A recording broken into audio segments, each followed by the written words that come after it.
BBC. You know, you actually get your facts right. We are proud to be GB News, the People's Channel, Britain's news channel.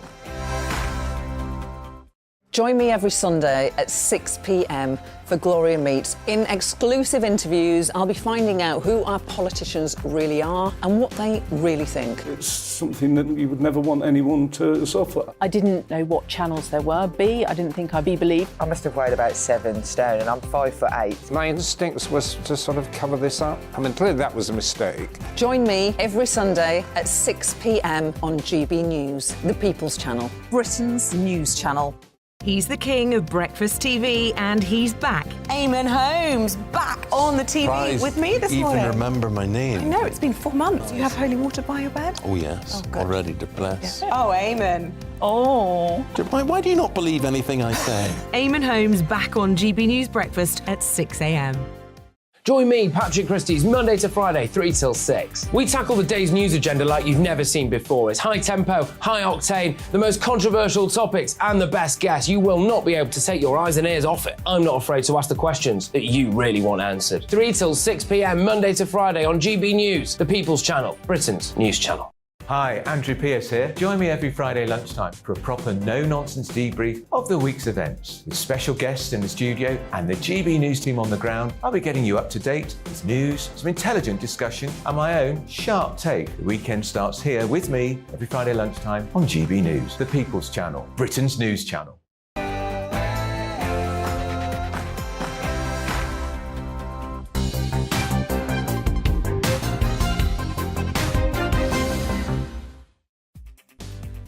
Year of bloody invasion, 1 year of targeting civilians, 1 year of fighting back against a David and Goliath situation. Ukraine is sitting probably in a better place than many people would have thought several months ago, but this war continues to wreak havoc upon millions of people in the second largest country on the European landmass. Well, let's explore exactly where we've got to so far in this war and exactly what might be to come. That's coming up after the headlines.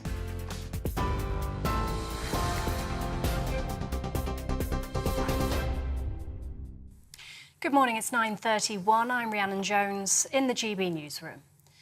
The UK is marking the first anniversary of the invasion of Ukraine with sanctions, imposing an export ban on every piece of equipment that Russia's using on the battlefield. The move is part of a raft of measures which also hit President Putin's closest allies, including his former chief of security and the chief executive of Nord Stream 2. The Prime Minister, Rishi Sunak, who's due to take part in a minute's silence later, is expected to urge G7 nations to move faster in arming Ukraine's troops with longer-range weapons. Defence Secretary Ben Wallace says supplying Ukraine with fighter jets won't happen anytime soon. I think it's just really about managing the realities of saying that we just simply can't hand over Western jets and expect them to be used in the short term. I think what you can say is that if there are other countries with Russian or Soviet jets, which they could just transfer over, Britain will explore what it can do to give those countries that reassurance that their own skies will be protected. We've already done that in places like Romania and Poland, where we've flown patrols to help with protecting their skies, and obviously we have some air defence assets in Poland. So I think that is, to me, the best and quickest way we can help Ukraine. The Shadow Defence Secretary John Healey says Labour welcomes the new sanctions but wants to see a longer-term plan. We've got to move beyond ad hoc announcements of military support for Ukraine, which have had our fullest support. But we've got to move to a 2023 plan and beyond, setting out the military, humanitarian, economic assistance we're willing to provide. That would give Ukraine greater confidence that our supplies will be sustained. It will help encourage other countries to do more. And above all, it will signal to Putin that things are going to get worse, not better, for Russia. A fourth man has been arrested in connection with the attempted murder of an off-duty police officer in Northern Ireland. Detective Chief Inspector John Caldwell was shot multiple times by 2 masked gunmen on Wednesday night. He was with his son at a sports centre in Omagh. He remains in a critical but stable condition in hospital. Police say dissident Republican group the New IRA is the primary focus of the shooting. And value products in supermarkets have been hit hardest by inflation, with prices rising more than 20% in a year. Consumer Group Which found the cheapest supermarket ranges were much higher than overall grocery inflation. 25,000 food and drink products at 8 major supermarkets were analysed. Cheese, milk, pork sausages and muesli are among the everyday items that have seen the biggest price increases. TV, online and DAB+ radio, this is GB News. Now it's back to the briefing with Tom.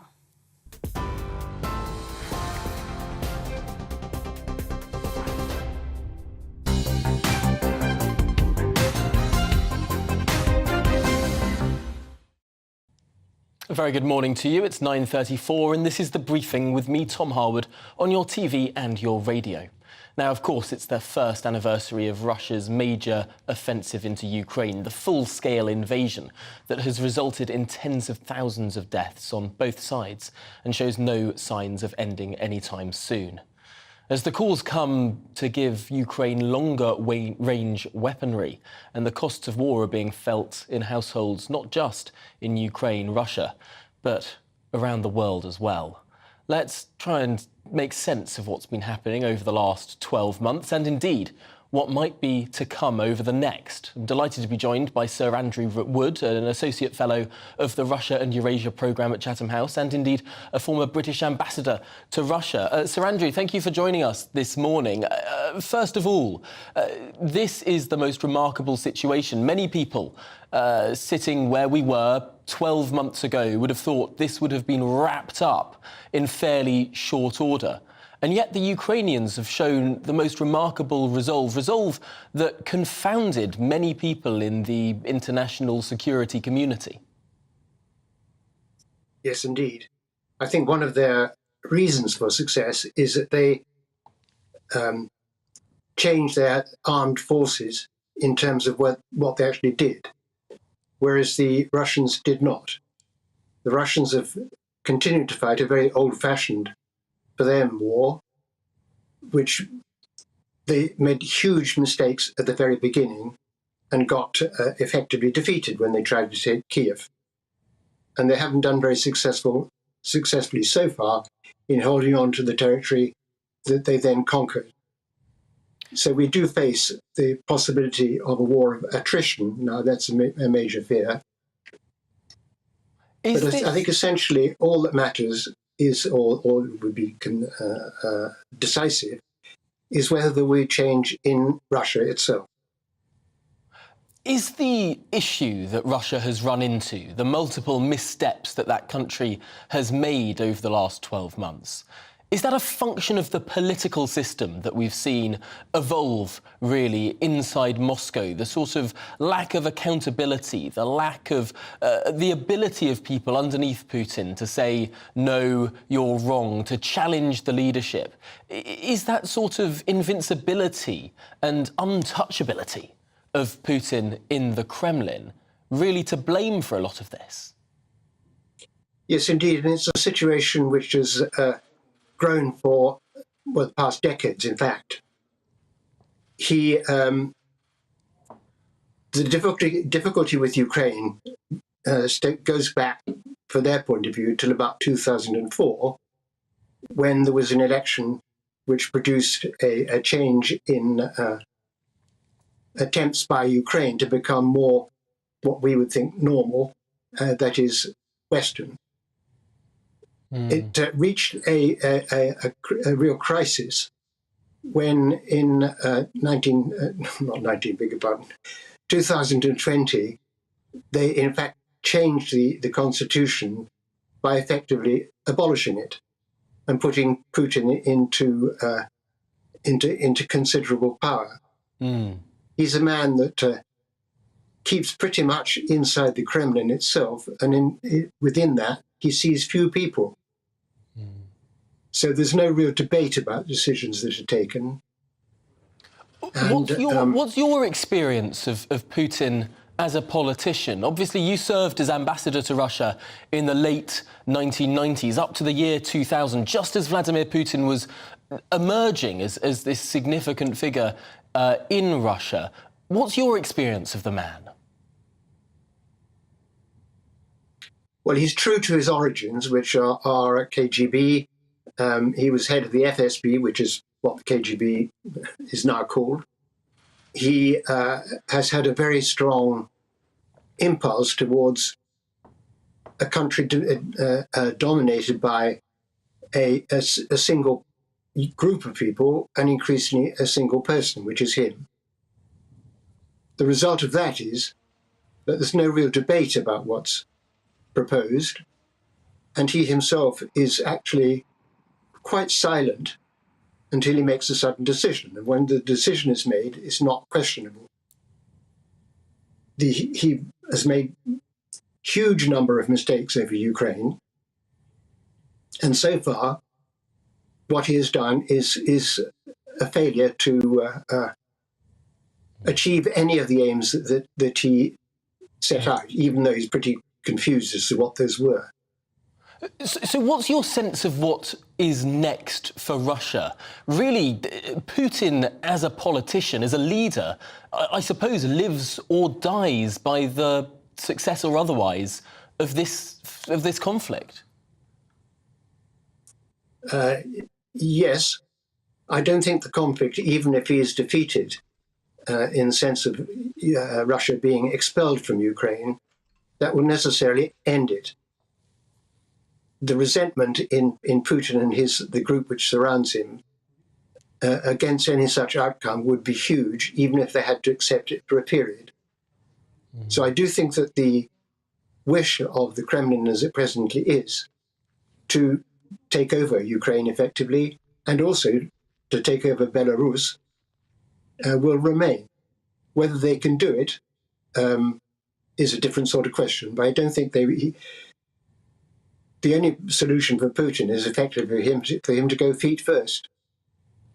Really, really concerning stuff there. Of course, many people for a long time have been speaking about how Ukraine is this important frontier. If Ukraine falls, where next does Putin turn? We've seen demagogues and dictators throughout history not stop when they're given concessions, continue to push on through for ever more territory. But Sir Andrew Wood, thank you so much for giving us your insight this morning into a situation that does continue to roll on. Well, we were talking about that wider impact across Eastern Europe, so let's continue with that theme. Russia's war in Ukraine is, of course, having an impact not just on Ukraine, but particularly Eastern European countries.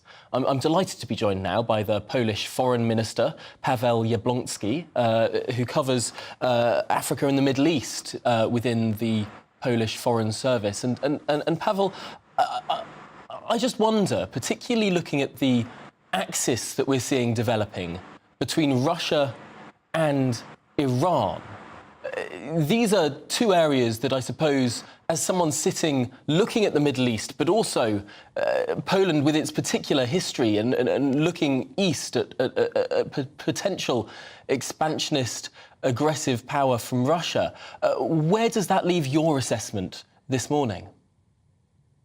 Well, first of all, we need to ask ourselves the question, not what is next for Russia, not what will be the future of Russia, but rather what will be the future of Europe and what is next for us.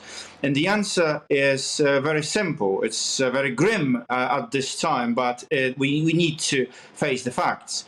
If we would not if we will allow Russia to win this war, and by winning, I mean if Russia is able to grab any portion of Ukrainian territory, be it Crimea or eastern Ukraine, Russia will attack again. This will be the only logical conclusion for Putin, that if he will be able to reap the fruits of his aggression, he will certainly continue in this policy. So if we want to be safe in Europe, there is one single solution, difficult to achieve, obviously, but there is no alternative. We need to defeat Russia. Russia must be defeated. It must be kicked out of Ukraine, because otherwise it will continue its attacks, it will attack other countries, and it will continue to be a persistent threat for global stability. Of course, in the West, Ukraine borders Poland. Do you in Poland fear that Vladimir Putin could come after you if he's successful in Ukraine? This is absolutely what he is going to do. He will not stop himself. If he is successful in any way against Ukraine, he will be coming for more, and he will be attacking other countries, Baltic states, Poland, Moldova, countries in Central Asia as well. He's very open about it, and his cronies and his political circles are very clear what they want to do. They are calling, as they name it, for denazification of several states. They're calling everyone Nazis. They're accusing everyone of being Nazi. Well, in fact, this is the only Nazi country, Nazi-like country today, Russia. The policies that they are inflicting, the war, which is based on purely genocidal tendencies. They want to eradicate Ukrainian identity, Ukrainian independence, eliminate Ukraine as a separate nation. They must be stopped, because otherwise they will certainly come for more. If we are talking about what is the result of this last year, one most important result is that we were able to help Ukraine to stop it. If we would not be able to do it, there will be much more leaders, much more dictators globally that would follow his lead. Now, Poland and the Baltic states have been incredibly forthright in their support for the Ukrainians. Similarly, the United Kingdom and to some extent the United States and Canada as well. Countries in the Western Alliance, however, like France and Germany, have sometimes seemed a little bit slower to provide that support. What's your message to those politicians within France and Germany in terms of how necessary it is to keep up with the rest of the alliance? Oh, these messages we have been sending over and over again, and we are happy to see that with some degree of success, considerable efforts have been quite successful, especially when it comes to supplying heavy equipment, tanks, Patriot systems, anti-missile, anti-aircraft systems. This is very important that this attitude is changing. We believe it's changing, still too slow, and still I wouldn't call it fully persistent and permanent, because unfortunately for many years Russia has been building a network of its supporters, of apologists all across Europe, corrupting politicians, leaders of opinion, in trade, in industry. Obviously, this was for money, but they were even able to corrupt top-tier European politicians, as the Chancellor of Germany rewarded with luxurious seats in Russian companies. So these people are still all across Europe. They are still maybe not very vocal today, but supporting Russia. If we want to change that, we need also to tackle this issue. If we won't do it, Russia will be able to rebuild its strength, and it will continue to inflict a lot of damage, not just in Ukraine, not just in Central Europe, but in the whole continent. Now, there have been some anti-NATO voices in many countries across Europe, despite NATO being this defensive alliance voluntarily joined by countries primarily that feel threatened by Russia and previously, of course, the USSR. What's your message to politicians who've been more sceptical of NATO and of that alliance? What's your message to those who somehow assert that NATO is the aggressor? Well, we had two lines of narrative. The first one we had for many months is that NATO is ineffective, that it's in a state of actually that's completely dead or brain dead. We had these famous remarks. NATO has proven to be most effective, most quick to react alliance, I think, in the history, especially after the Second World War, but I think in the entire history. And it has always been a defensive alliance. NATO never attacked Russia, never threatened to attack Russia. We only want to be safe. We want to be protected. We want to be free from aggression. NATO is an international organization. It has an open door policy, which means that everyone can join, and no other country can tell Ukraine or Poland or any other country, for that matter, what to do with its actions on the international stage. We cannot forbid, we cannot make anyone join. This is the basic principle of international law, the right to self-determination of its future, of one's international alliance. If Russia refuses to understand it, refuses to accept it, well, they might refuse to accept it, but we refuse to accept Russian aggression, and we will stop it. Well, Pavel Yablonski, powerful words there. Thank you so much for joining us this morning on The Briefing. Thank you. Have a good Polish day. Foreign Minister, of course. Thank you.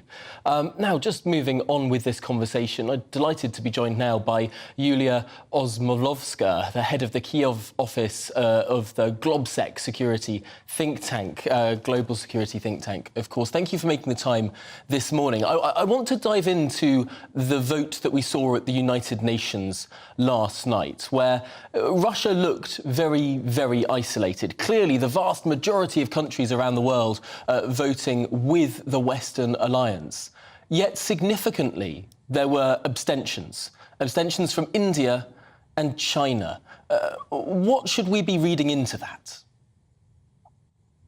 Well, definitely, this voting has been much more successful than one should have predicted, given the voting that was done in autumn last year with regard to accountability of Russia and paying reparations for the damages it's done in Ukraine.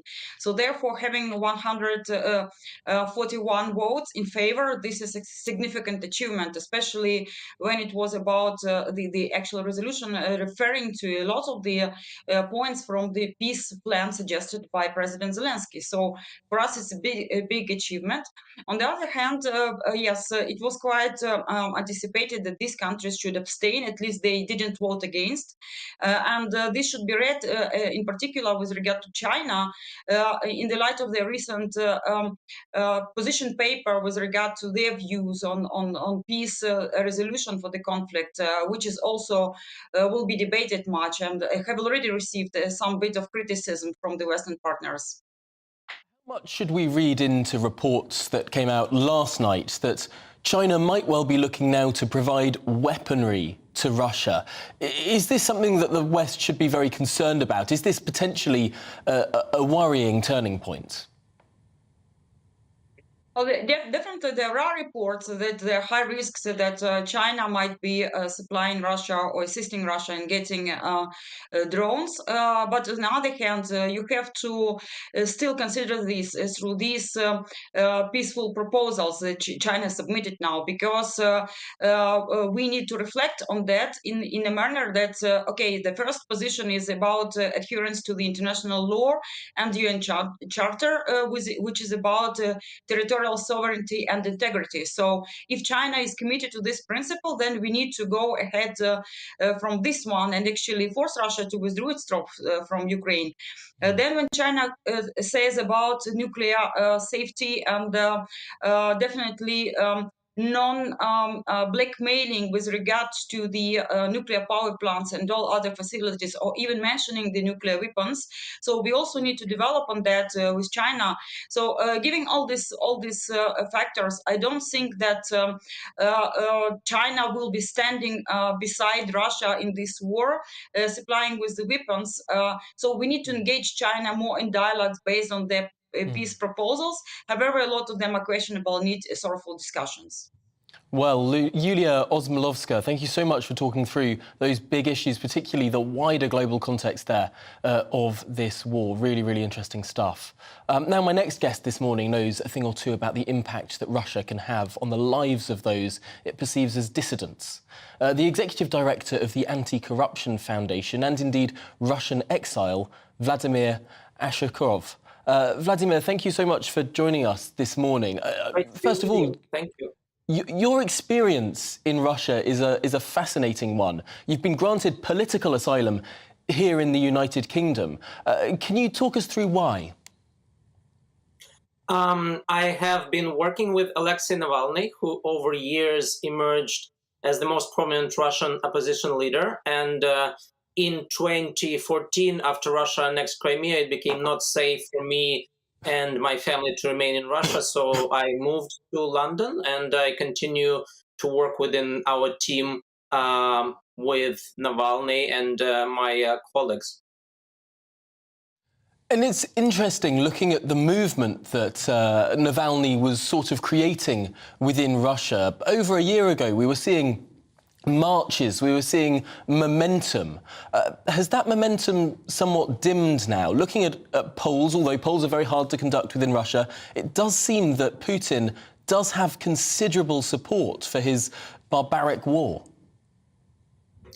Russian government has made raising voice against the war very dangerous. There are people who are thrown in jail for basically going out to the street with a blank sheet of paper. There are people who are penalized for reposting information about the war and Russian atrocities. So it's really difficult to protest against the war.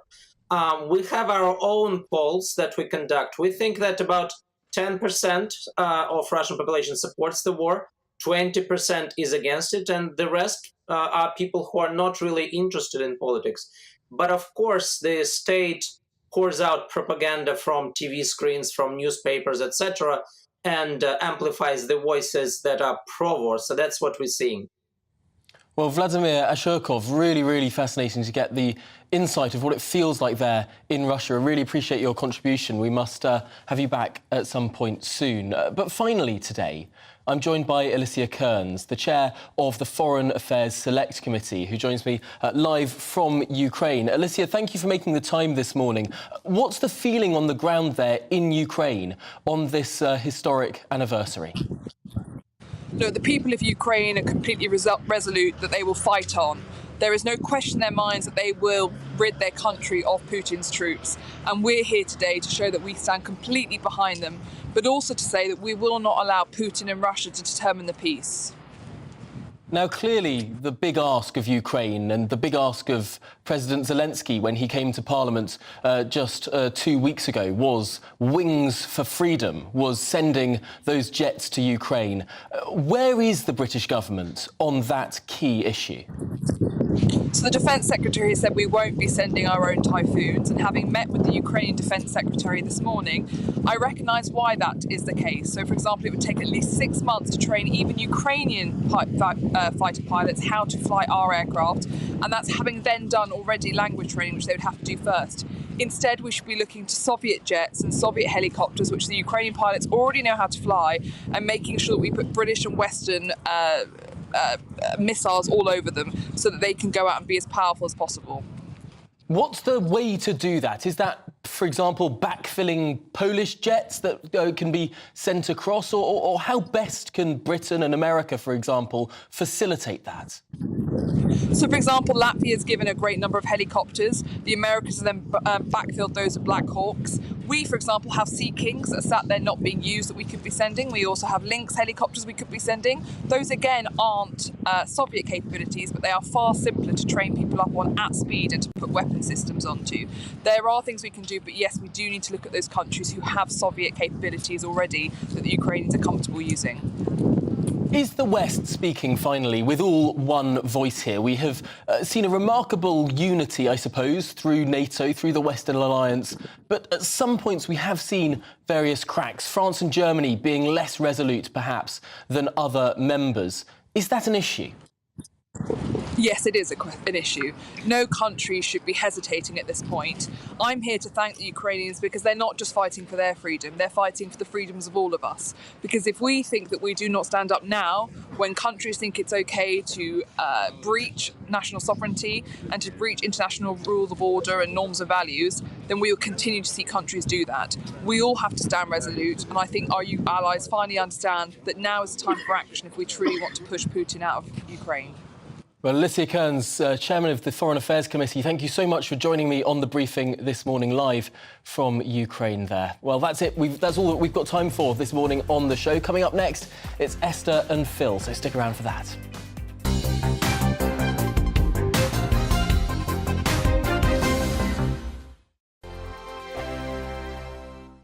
Monday to Thursday, 9 p.m. till 11 p.m. Join me, Dan Wootton. I'll bring you the sharpest takes and hottest debates. Do you not believe in prison? I don't believe in prison. I'm completely stunned. I guarantee you there'll be no spin, no bias, no censorship. I actually was personally quite offended by it. And no reason to go to bed. So I guess they've always been quite woke. That's Dan Wootton tonight on TV, radio and online. Monday to Thursday from 9 p.m. till 11 p.m. on GB News. The People's Channel, Britain's news channel.